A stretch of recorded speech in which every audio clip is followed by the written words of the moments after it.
Em nome do Pai, do Filho e do Espírito Santo. Amém.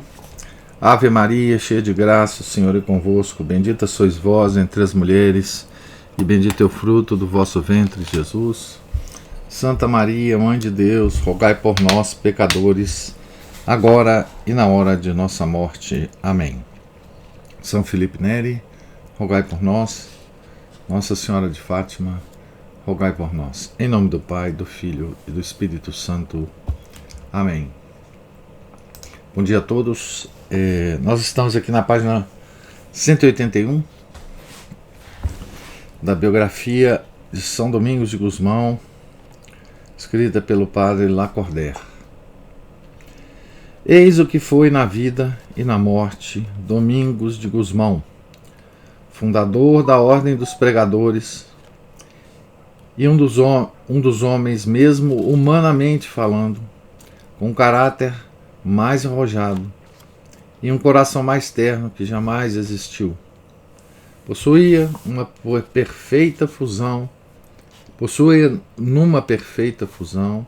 essas duas qualidades que em geral nunca se possuem no mesmo grau.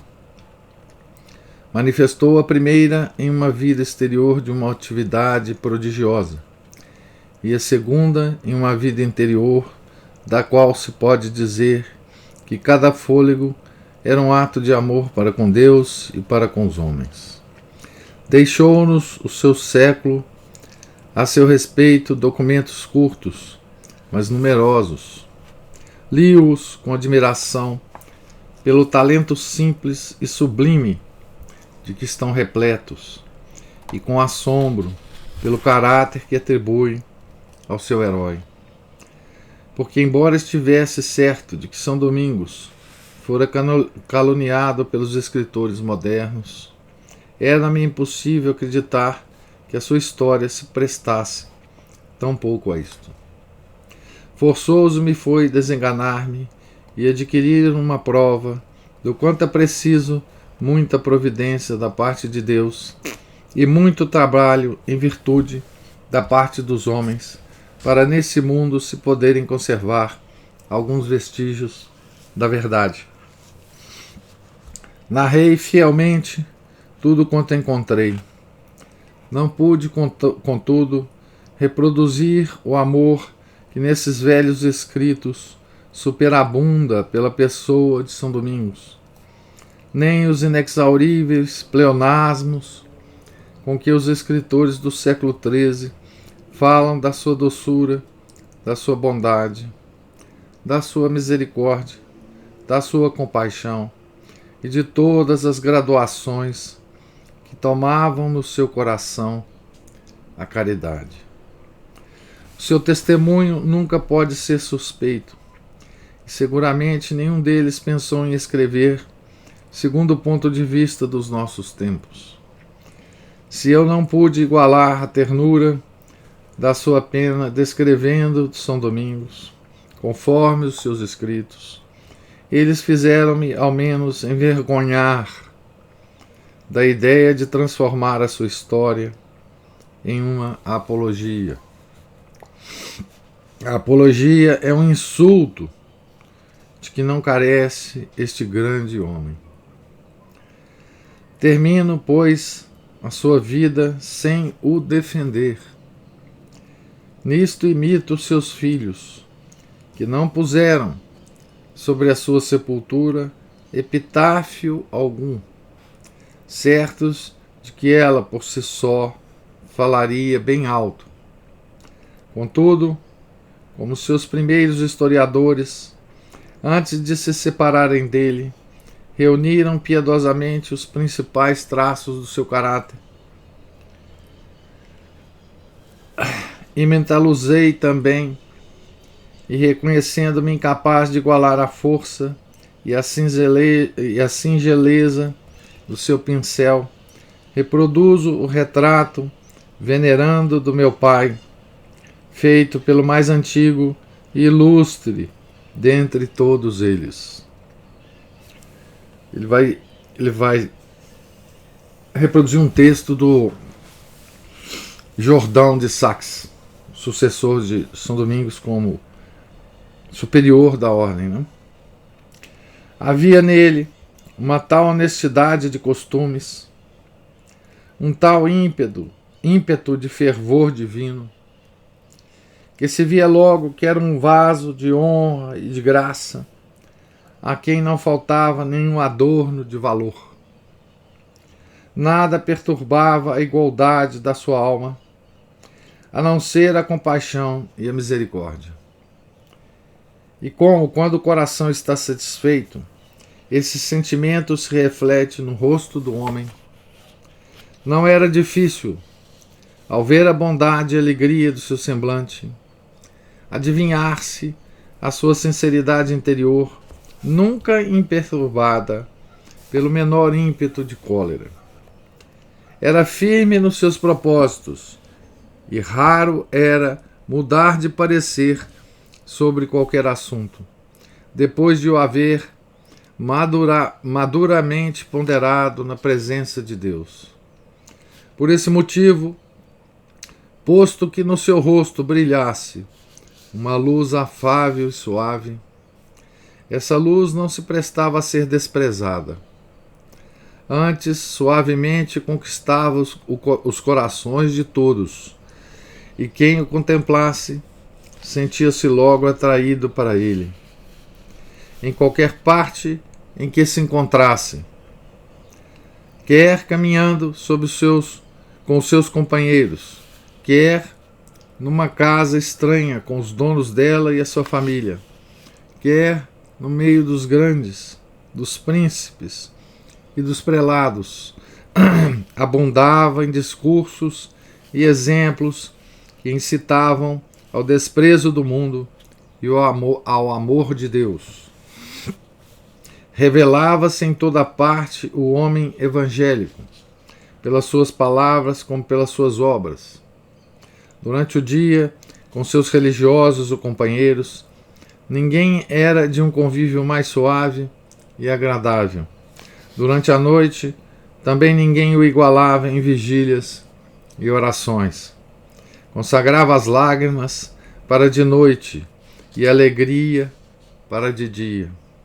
Dedicava o dia ao próximo, a noite a Deus, sabendo que Deus consagrou o dia à misericórdia e à noite à ação de graças. Derramava lágrimas em abundância e a miúdo. Eram as suas lágrimas o seu pão de cada dia e de cada noite.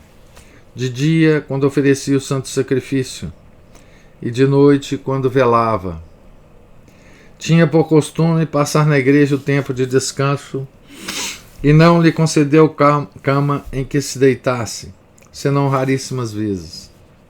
Orava e velava de noite, tanto quanto permitia a fragilidade do seu corpo, e quando por fim o cansaço o forçava a dormir, dormia um instante diante de um altar ou em qualquer outra parte, com a cabeça encostada a uma pedra, como o patriarca Jacó, depois do que recomeçava a sua vida e o fervor do seu espírito.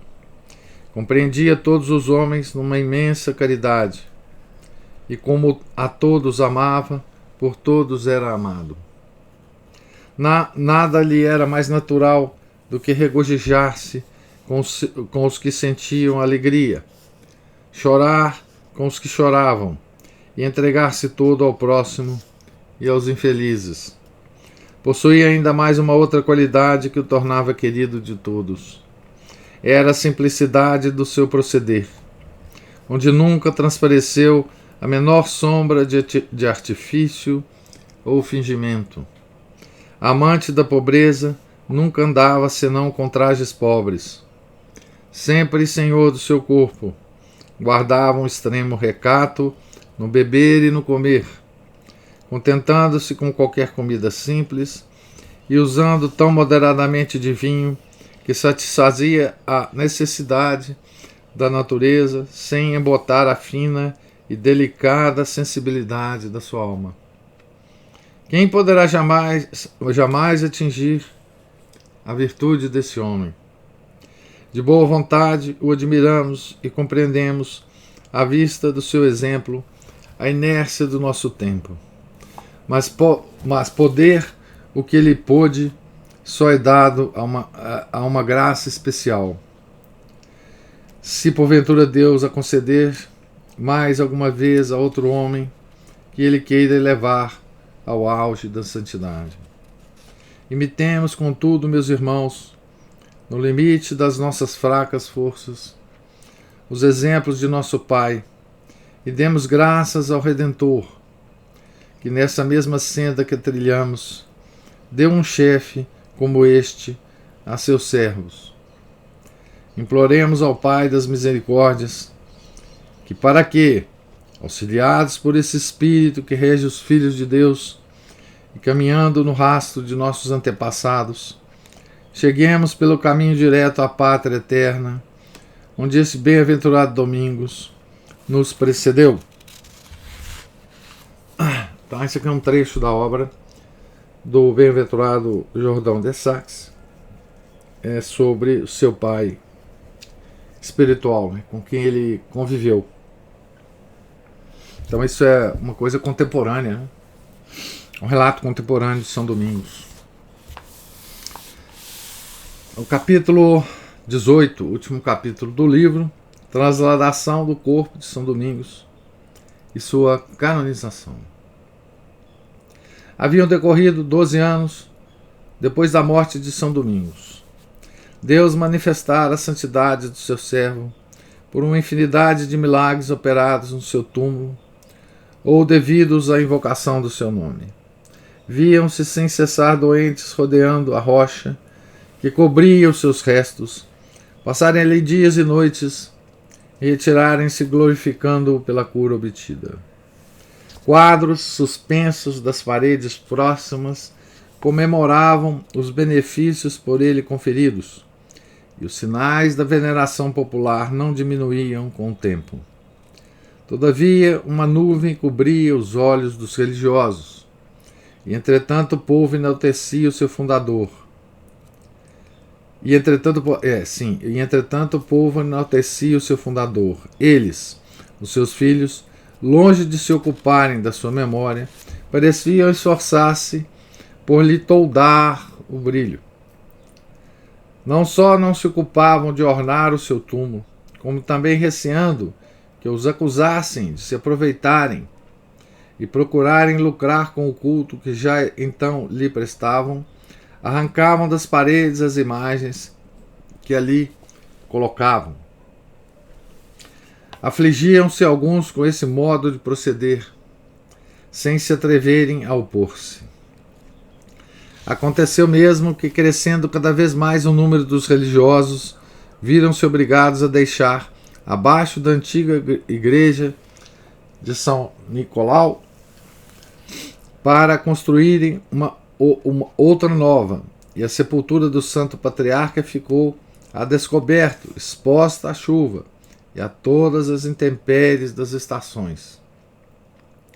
Este espetáculo impressionou muitos dos religiosos, e entre si deliberavam sobre o modo de transportar essas preciosas relíquias para um lugar mais conveniente, mas pensavam não poder fazê-lo sem a autoridade do pontífice romano. Olha, esse negócio que o padre Lacordaire está narrando aqui é uma coisa extraordinária, né? Vocês vejam como que as pessoas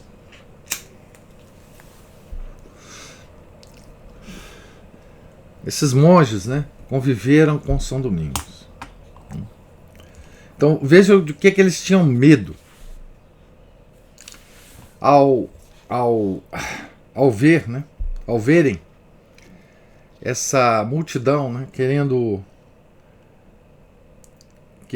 cultuar, né, São Domingos, já morto, né, santo que eles também, esse povo todo conheceu, né? Então, eles estavam com medo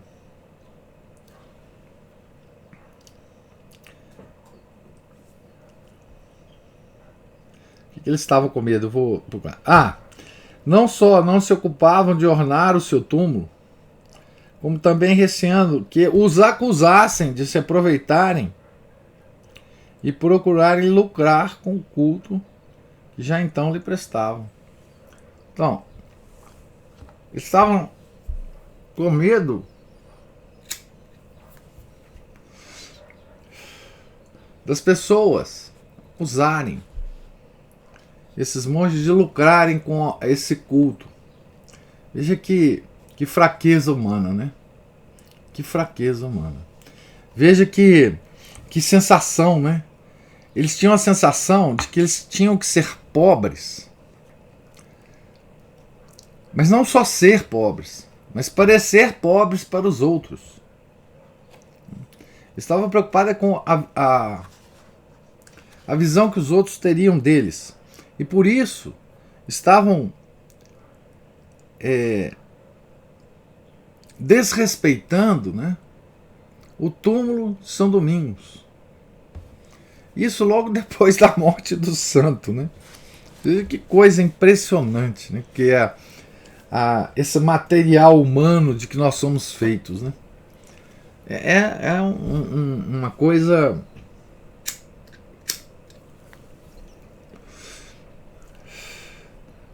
trágica, né? Nossa situação nesse mundo, né? Trágica. Veja os ex-votos, né? Que o pessoal deixava nas paredes e tal. O pessoal arrancava, né? Só arrancava. Então eles estavam procurando ter uma aprovação, né, do pontífice romano para se ver livre da pecha, né, de aproveitadores, né? Veja se alguma hora da vida de São Domingos ele teve essa preocupação, né? Não há dúvida alguma que, como filhos, tinha o direito de dar sepultura a seu pai, diz o bem-aventurado Jordão de Saxe. Mas Deus quis que, para executarem esse ato de piedade, procurasse o apoio de alguém mais alto que eles, para que a trasladação do glorioso Domingos tomasse um caráter de canonicidade. Então, aqui ele cita uma carta encíclica aos frades, que está nas atas dos santos, dos bolandistas, que é aquele grupo, né, que preservou a vida de milhares de santos, né, os bolandistas. Prepararam, pois, os religiosos um novo túmulo, mais digno de seu pai, e enviaram alguns dentre eles ao soberano pontífice para o consultar. Era o velho Ugolino Conte, cardeal, né, quem então ocupava o trono pontifical sob o nome de Gregório IX. Recebeu muito asperamente aos religiosos e exprobou-lhes o terem descurado tanto tempo as honras devidas ao seu patriarca. Então, Gregório IX, ele chamou a atenção dos monges, né? Mas como pode vocês fazerem isso com o túmulo do patriarca de vocês? Golino Conte conheceu muito São Domingos, né? Aqui ele fala: conheci, acrescentou ele, esse homem deveras apostólico, e não posso duvidar de que ele compartilha no céu da glória dos santos apóstolos. Queria mesmo vir ele próprio em pessoa assistir à sua trasladação, próprio Golino, né? Próprio Gregório IX. Mas impedido pelos deveres do seu cargo, escreveu ao arcebispo de Raverina para que fosse com seus sufragânios a Bolonha assistir à cerimônia, representando o Papa, né? Era o dia de Pentecostes do ano de 1223. O capítulo geral da ordem achava-se reunido em Bolonha, sob a presidência de Jordão de Saxe, imediato sucessor de São Domingos no generalato, O arcebispo de Ravenna, cumprindo as ordens do Papa, estava também na mesma cidade, assim como os bispos de Bolonha, de Brescia, de Módena e de Tournai. Haviam acorrido ali de todos os países mais de 300 religiosos. Grande número de nobres e de cidadãos ilustres das cidades circunvizinhas enchiam as hospedarias. O povo todo estava em expectativa. Entretanto, diz o bem-aventurado Jordão de Saxe, os religiosos sentem-se possuídos de uma enorme angústia, pálidos e trêmulos. Começam a rezar, pois receiam que o corpo de São Domingos, por tanto tempo exposto num humilde sepulcro, às chuvas e aos calores, apareça roído de vermes e exale um cheiro que diminua a opinião da sua santidade, de sua santidade. Atormentados com essa ideia, pensaram em abrir secretamente o túmulo do santo, mas Deus tal não permitiu. Ou fosse por suspeitar que os seus projetos, suspeitarem seus projetos, ou para melhor constatar a autenticidade das relíquias, o magistrado de Bolonha mandou que ficasse de guarda dia e noite no sepulcro uma força armada. Todavia, para mais livremente poderem fazer o reconhecimento do corpo, para evitar no primeiro momento a confusão do imenso povo que enchia Bolonha, combinou-se abrir o sepulcro de noite, a 24 de maio, no segundo dia depois de Pentecostes. Antes de amanhecer, reuniram-se à luz dos archotes em torno da humilde rocha, que durante 12 anos cobrira os restos de São Domingos.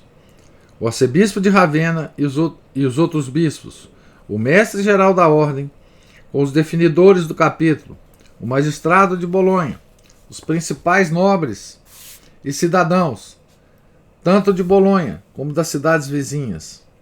Na presença de todos, Frei Estevão, prior provincial da Lombardia, e Frei Rodolfo, ajudados por alguns outros religiosos, começaram a arrancar o cimento que preenchia a pedra no chão.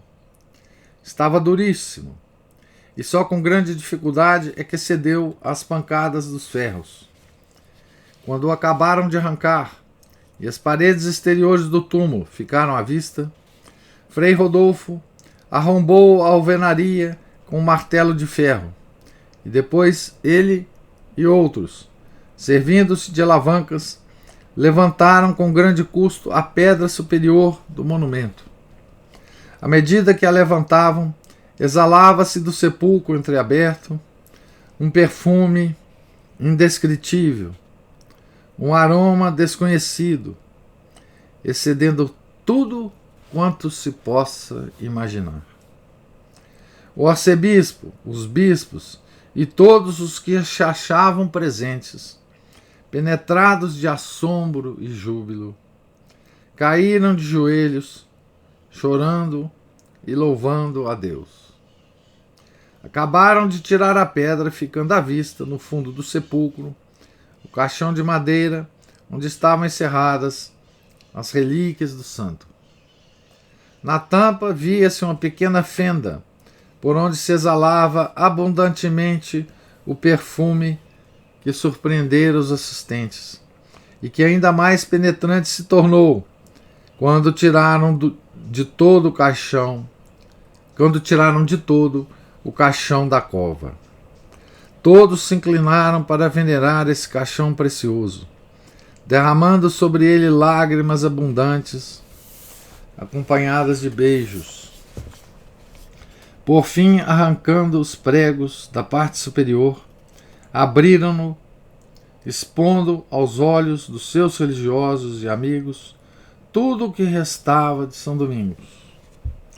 Eram só os ossos, mas ossos revestidos de glória e de vida, pelo celeste aroma que deles se exalava. Só Deus sabe A alegria que então transbordou em todos os corações.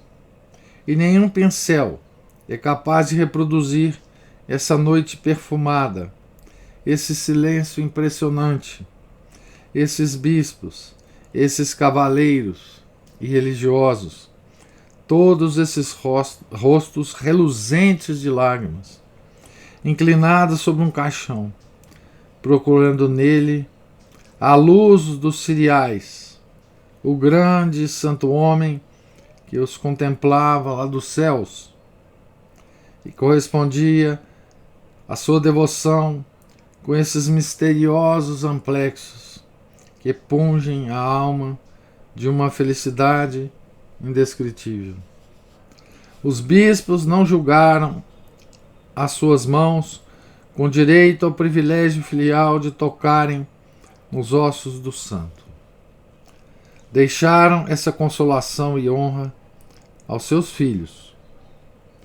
Jordão de Saxe curvou-se com respeitosa devoção sobre essas relíquias sagradas e transferiu-as para um caixão novo feito de madeira especial.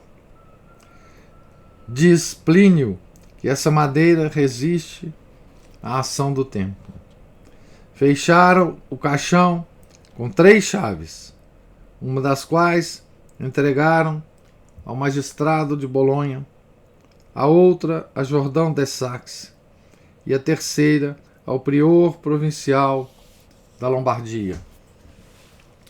Levaram-no em seguida para a capela onde haviam erigido o monumento preparado para receber esse depósito. Esse monumento era de mármore, mas sem nenhum trabalho de escultura. Ao amanhecer, voltaram os bispos, o clero, os religiosos, os magistrados e nobres para a igreja de São Nicolau, já então invadida por uma imensa multidão do povo e de homens de todas as nações. O arcebispo de Ravenna cantou a missa do dia, que era da terça-feira de Pentecostes, e por uma tocante coincidência, essas palavras, as primeiras palavras do coro foram as seguintes: Acipete iucunditatem gloriae vestre. Recebei o gozo da vossa glória. O caixão continuou aberto e espalhava pela igreja uma tão sublime fragrância que se não confundia com os suaves perfumes do incenso. O som das trombetas aliava-se ao canto do clero e dos religiosos. Uma multidão infinita de luzes brilhava nas mãos do povo. Nenhum coração, por mais rebelde que fosse, podia resistir à casta embriaguez desse triunfo de santidade. Terminada a cerimônia, os bispos depositaram sobre o mármore o caixão fechado, para ali esperar em paz e glória o sinal da ressurreição. 8 dias depois, porém, os rogos de muitas pessoas de distinção que não tinham podido assistir à transladação, foi o momento de novo aberto. Foi o monumento, de novo aberto. Jordão de Saxe tomou nas suas mãos a cabeça venerável do santo patriarca e mostrou-o a mais de 300 religiosos que tiveram a consolação de a beijarem e de conservarem por muito tempo o inefável perfume desse ósculo. Porque tudo quanto tocava nos ossos do santo ficava impregnado com a virtude que emanava deles. Sentimos, diz o bem-aventurado Jordão de Saxe, esse precioso aroma e prestamos testemunho do que vimos e sentimos. Nunca nos saciávamos da impressão que exercia sobre os nossos sentidos, embora ficássemos horas junto ao corpo do santo a respirá-lo. Por mais tempo que nos demorássemos, nunca nos aborrecia. Antes, excitava em nossos corações a devoção e operava milagres. Quando tocavam no corpo do santo com a mão, com uma cinta ou com qualquer outro objeto, o cheiro aderia a este.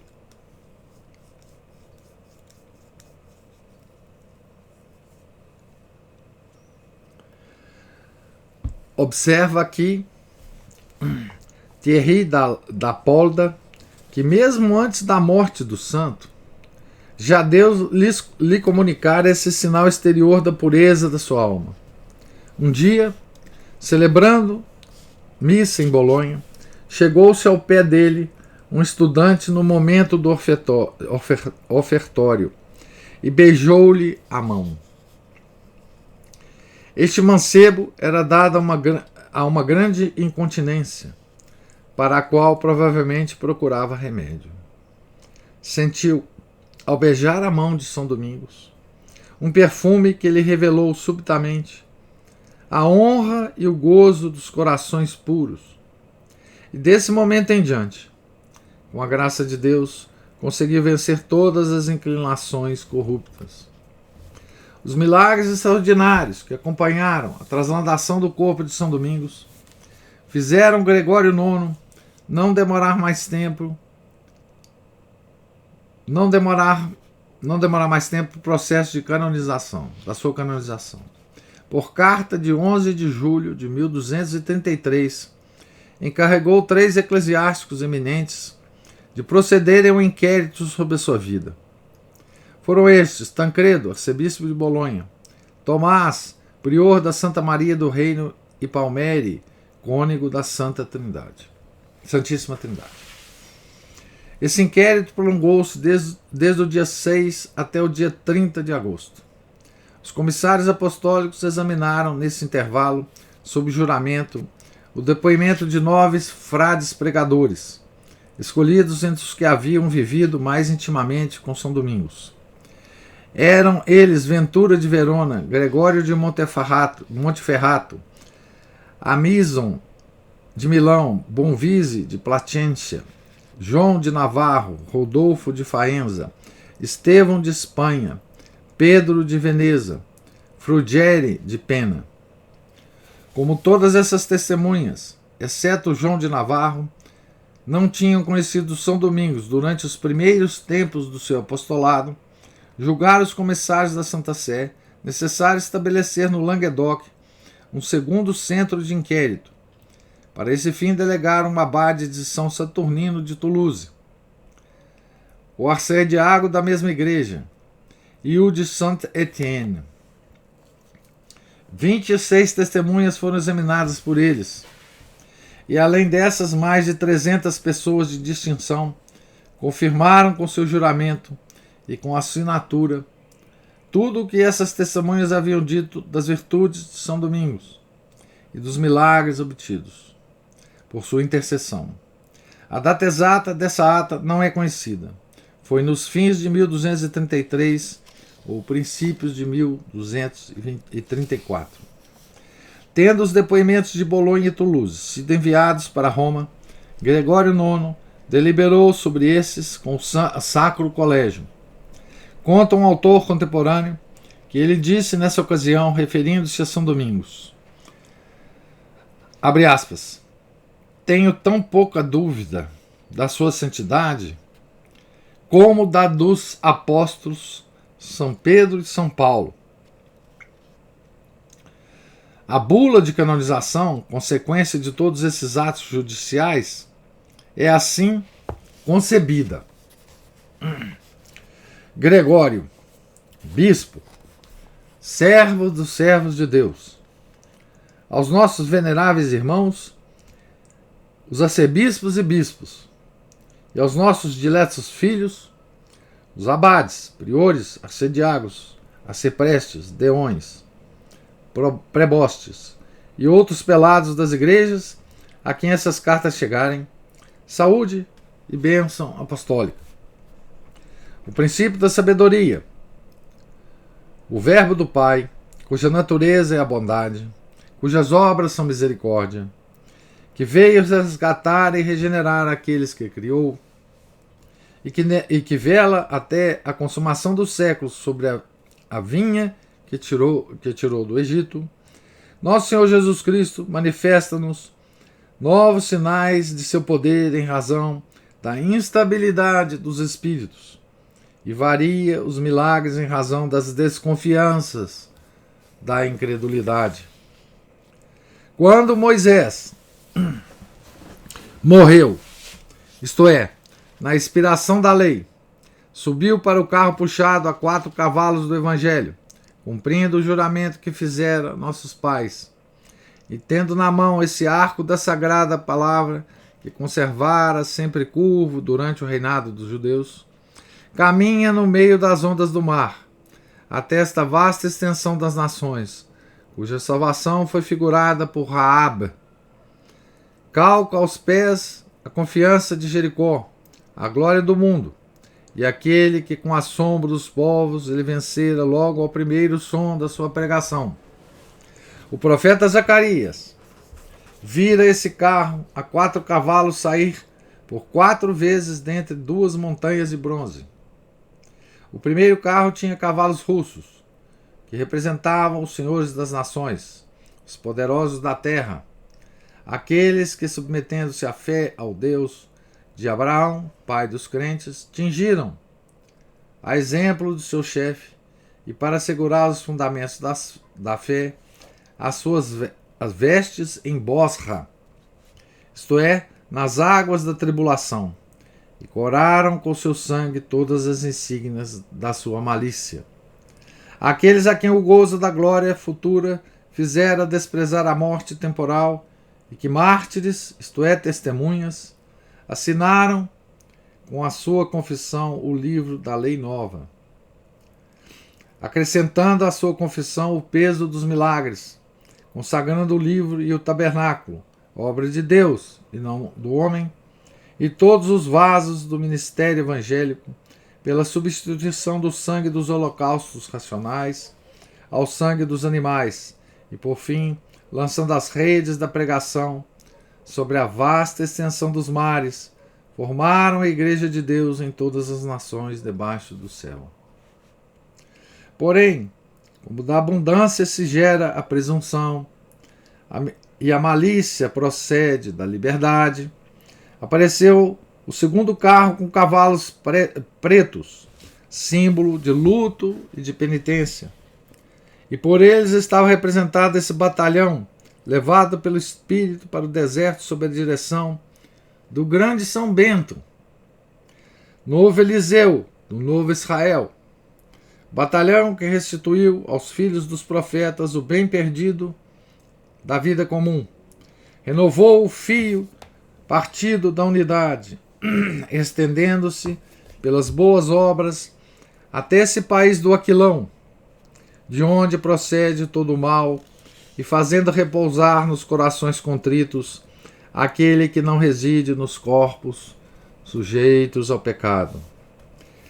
Depois do que, como que para reanimar as tropas cansadas e fazer suceder alegria às lamentações, chegou o terceiro carro com cavalos brancos, isto é, com religiosos das ordens de Cister e de Flora, os quais, semelhantes a ovelhas tosquiadas e abundando no leite da caridade, saíam do banho da penitência, tendo à sua frente São Bernardo, esse pastor revestido pelo selo do Espírito de Deus, que os conduziu para a abundância dos vales, para que os viajantes por ele libertados clamem bem alto ao Senhor, entoem hinos e assentem sobre as vagas o campo do Deus das batalhas. Foi com esses 3 exemplos que o novo Israel se defendeu contra o número igual de filisteus. À 10ª hora, porém, quando já o dia se aproximava da tarde e a caridade arrefecia no meio da iniquidade, o próprio sol da justiça desaparecia no ocaso, quis o pai de família reunir uma milícia mais apta ainda para proteger a vinha que ele plantara com as suas próprias mãos, e fizera cultivar por jornaleiros assalariados em diferentes ocasiões, a qual, não obstante, estava não só coberta de silvas e espinhos, como também quase destruída por uma multidão hostil de rapazinhos. Eis porque, como agora o vemos, em seguida aos 3 primeiros carros diferentes, pelos seus símbolos, Deus suscitou, sob a figura de um 4º carro tirado por cavalos possantes e de várias cores, as legiões dos frades pregadores e dos menores, com seus chefes escolhidos para o combate. Um desses chefes foi São Domingos, homem a quem Deus concedera a força e o ardor da fé, e a cuja garganta imprimira, como ao cavalo da sua glória, o dom da pregação divina. Teve desde a infância um coração de velho, praticou a mortificação da carne e procurou sempre o autor da vida. Consagrando-se a Deus sob a rega do bem-aventurado Agostinho, imitou Samuel no serviço do templo e seguiu Daniel no fervor dos seus piedosos desejos. Atleta corajoso, caminhou pela senda da justiça e do exemplo dos santos, mal descansando da defesa do tabernáculo e dos deveres da igreja militante, sujeitando a carne à vontade, os sentidos à razão, e transformando num só espírito com Deus, esforçava-se por nele se isolar pelo excesso da contemplação, sem que nem no seu coração, nem nas suas obras, afrouxasse o amor ao próximo.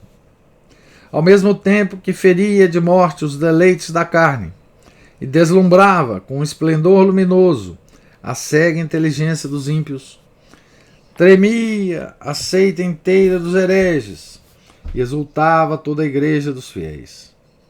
Entretanto, crescia em graça e em idade, e o zelo da salvação das almas, inebriando-o de um júbilo inefável, não contente com se ter entregue completamente à palavra de Deus, converteu também ao ministério evangélico um número tão grande de homens, que mereceu ter um nome e uma obra na terra dos patriarcas. Feito pastor e príncipe no meio do povo de Deus, instituiu por seus méritos uma nova ordem de pregadores, regulou-a com seus exemplos, nunca cessando de a confirmar com evidentes e autênticos milagres. Pois, entre outros sinais que manifestaram seu poder e santidade durante o curso da sua vida mortal, restituiu a palavra aos mudos, a vista aos cegos, o ouvido aos surdos, o movimento aos paralíticos, a saúde a uma infinidade de enfermos, mostrando claramente por todos esses prodígios qual o espírito que animava o barro de seu santo corpo. Nós, pois, que o conhecemos intimamente no tempo em que ocupávamos um cargo inferior na igreja, que tivemos no próprio espetáculo da sua vida uma prova insigne da sua santidade, agora que testemunhas dignas de fé nos atestaram a verdade dos seus milagres, cremos com o rebanho do Senhor, confiado ao nosso cuidado, que Ele, graças à misericórdia de Deus, nos poderá ser útil pelos seus sufrágios, que depois de nos haver consolado sobre a terra com a sua boa amizade, nos ajudará no céu com o seu poderoso patrocínio. Eis porque, por conselho e com o consentimento de nossos irmãos e de todos os prelados presentes na Sé Apostólica, resolvemos inscrevê-lo no livro dos santos e decretamos com firmeza, e pelas presentes vos ordenamos a todos, que celebreis e façais celebrar a sua festa com solenidade nas 9º de agosto, na véspera do dia em que ele depôs o pesado fardo da carne e penetrou rico em merecimentos na cidade dos santos, a fim de que o Deus que ele honrou em vida, movido pelas suas preces, nos conceda graça neste mundo e a glória no mundo futuro. Desejando, além disso, que o túmulo desse grande confessor, que ilustra a Igreja Católica pelos seus extraordinários milagres, seja dignamente frequentado e venerado pelos cristãos, concedemos a todos os fiéis arrependidos e confessados que, com devoção e respeito, o visitarem todos os anos, no dia da festividade do santo, a remissão de 1 ano de penitência, confiando-nos para isso na misericórdia de Deus Todo-Poderoso e na autoridade dos bem-aventurados apóstolos São Pedro e São Paulo, dada em Riete, às 5 das nonas de julho, no 8º ano do nosso pontificado. Então, eis aí a bula, né, de canonização. Notem com quem o Papa Gregório IX compara, né? São Domingos, né? Compara primeiro com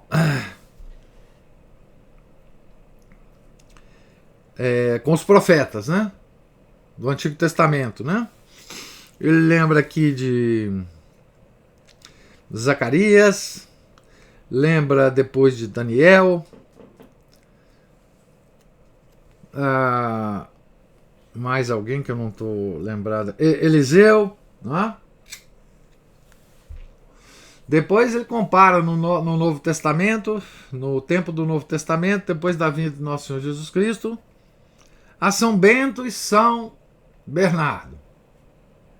Certo? Isso é o próprio Papa, né?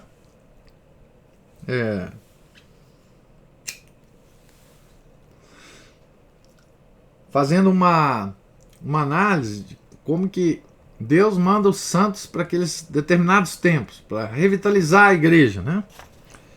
E depois chega, curioso que ele chega a São Domingos, mas chega também a São Francisco, né? Porque ele fala que Deus suscitou sob a figura um 4º carro tirado por cavalos possantes e de várias cores, as legiões dos frades pregadores e dos menores, com seus chefes escolhidos para o combate, né? Então, aí, São Domingos e São Francisco, eles são sempre homens inseparáveis, né, nesse movimento da igreja medieval, né? Como a gente viu tão bem pela pena do Chesterton, né? Quando lemos a biografia de Santo Tomás de Aquino, né? À exceção de São Jacinto, Gregório IX foi o último sobrevivente dos grandes homens que tiveram por São Domingos grande afeto e que concorreram para a realização dos seus projetos. Morreu a 21 de agosto de 1241, na idade de 97 anos, ao cabo de 30 anos de cardenalato e 14 de pontificado, sem que a majestade dos anos e o esplendor das dignidades nele excedessem o brilho do seu mérito pessoal. Agora ele está falando do Gregório, né? Nono, jurisconsulto, homem de letras, negociador, reunia a todos os dons do corpo e do espírito uma alma magnânima, onde couberam a vontade de São Domingos e São Francisco, ambos por ele canonizados.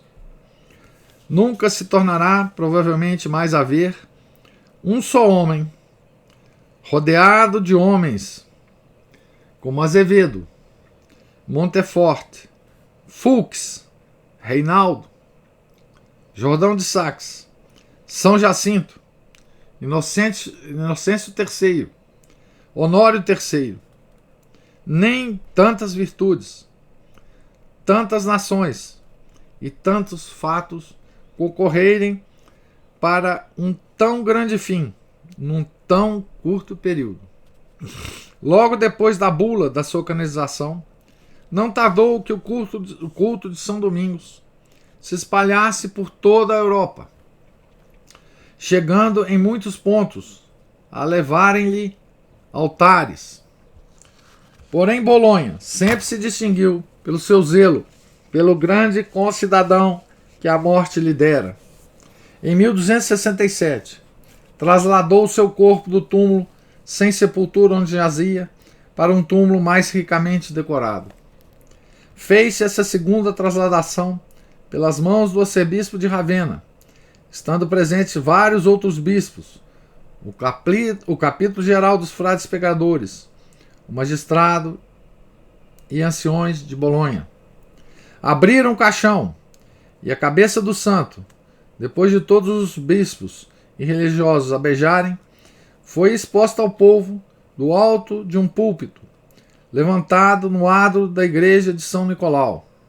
Em 1383, abriu-se o caixão pela terceira vez e colocou-se a cabeça à parte, numa urna de prata, para que os fiéis pudessem, mais facilmente, gozar da ventura de venerar esse precioso depósito.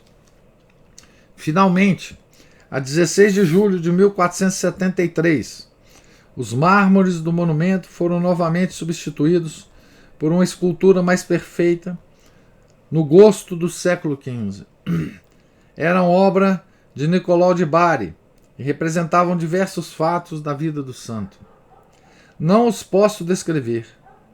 2 vezes os vi, e ambas as vezes contemplando-os de joelhos, senti pela doçura que me inspirou esse túmulo que uma mão divina guiara a mão do artista e forçara a pedra a exprimir sensivelmente a incomparável bondade de coração daquele cujas cinzas cobre.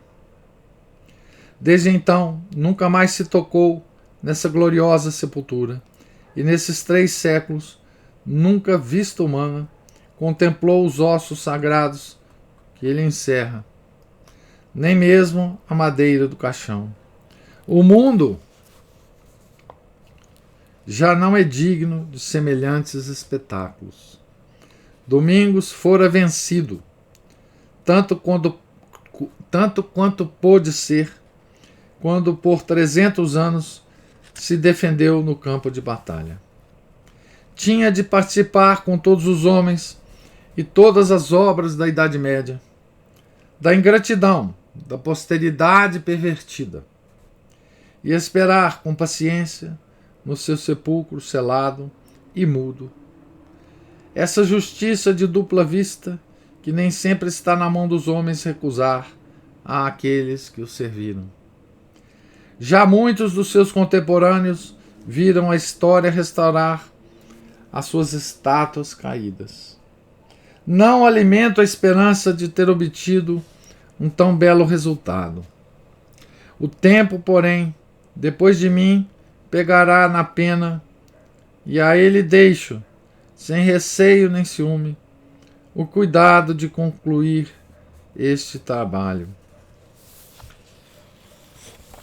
Então, assim a Padre Lacordaire termina a biografia de São Domingos, né? Com esse belíssimo documento de canonização, né? E com um tom, né, que ele deixou claro, né? O Padre Lacordaire deixa claro, né? Um tom de lamento, né? Vocês vejam que a última vez, né, que foi aberto o túmulo de São Domingos foi em 1473, né? Época em que, digamos assim, as coisas da Idade Moderna já tinham começado no mundo, né? E é interessante o que ele fala, né? Essa palavra final dele é muito bonita, porque ele como é que ele interpreta isso, né? Desde então nunca mais se tocou nessa gloriosa sepultura, e nesses 3 séculos Nunca vista humana contemplou os ossos sagrados que lhe encerra, nem mesmo a madeira do caixão. O mundo já não é digno de semelhantes espetáculos, né? Bom, esse é o mundo que nós vivemos, né? Ele termina com essa nota de lamento, né? Que para nós é muito mais lamentável, porque a gente conheceu muito mais o mundo depois de Henri Dominique Lacordaire, né? Talvez coisas que ele nunca tivesse, enfim, imaginado que ia ocorrer com o mundo, né? Então terminamos mais uma vez aqui, mais uma biografia, né? De um santo extraordinário, né? Espero que a gente tenha aprendido, né? Todos nós com esse santo, e mantenhamos ele bem próximo do nosso coração, né? São Domingos de Gusmão. Eis aí. E pergunto se há alguma observação, alguma pergunta sobre a leitura.